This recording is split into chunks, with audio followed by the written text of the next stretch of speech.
I was driving late at night, middle of nowhere, just endless road and darkness.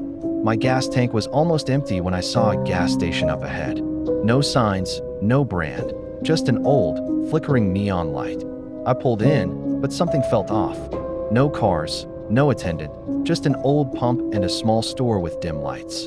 I stepped inside to pay, and that's when I noticed everything looked decades old.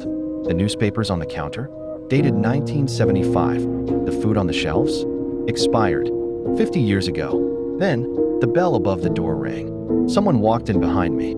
I turned around. Nobody was there. But I swear, I saw the reflection of someone in the glass. A tall, shadowy figure, staring right at me.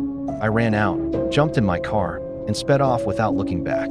A few miles down the road, I checked my rearview mirror, and the gas station? It was gone. The road that loops forever. I was driving home late at night, trying to take a shortcut through some back roads. No GPS signal, just endless fields and trees. After an hour, I realized I was seeing the same landmarks over and over. The same broken fence, the same roadkill. I was going in circles. I turned around, drove the other way, same thing. The clock on my dashboard, stuck at 2:37 a.m. My phone, dead. Then, I saw headlights up ahead. A car just like mine, coming straight toward me. As it got closer, my stomach dropped, because the driver looked exactly like me. I swerved off the road, crashed into a ditch, and blacked out. When I woke up, it was morning. My car was fine. My phone had battery. I drove back the way I came, and this time, the road led straight home. But when I checked my dashcam later that night, there was no crash, no loop, just me staring into the camera, and I don't remember there. I was driving cross-country, middle of nowhere, when I saw a sign for a town I'd never heard of. It was late, I was tired, so I figured I'd stop for the night. The town looked strange, old-fashioned, like it was stuck in the past. No cars, just dim streetlights and old brick buildings. I found a motel. The guy at the desk gave me a key without saying a word. In my room, everything felt off. The air was thick, like the place hadn't been touched in years. I turned on the TV, static. Tried my phone, no signal. That's when I heard it. A whisper from the closet.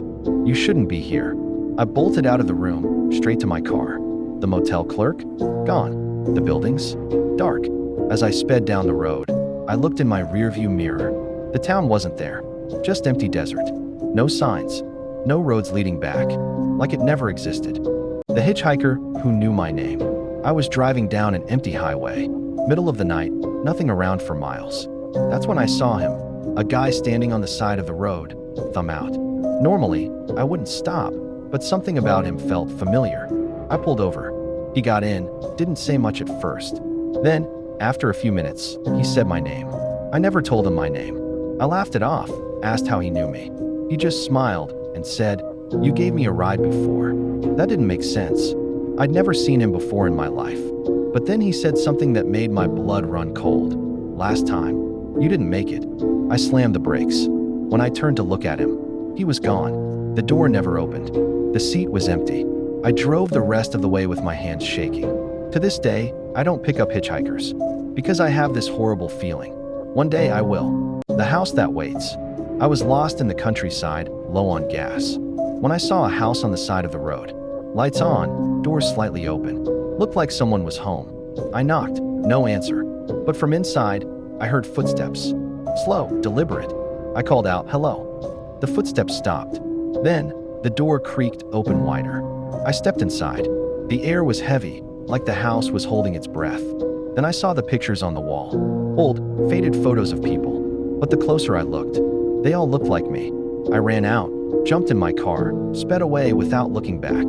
A few miles down the road, I saw a gas station. Pulled in, caught my breath, and told the clerk what happened. He looked at me, face pale, and said, "That house, it burned down 50 years ago. Everyone inside gone."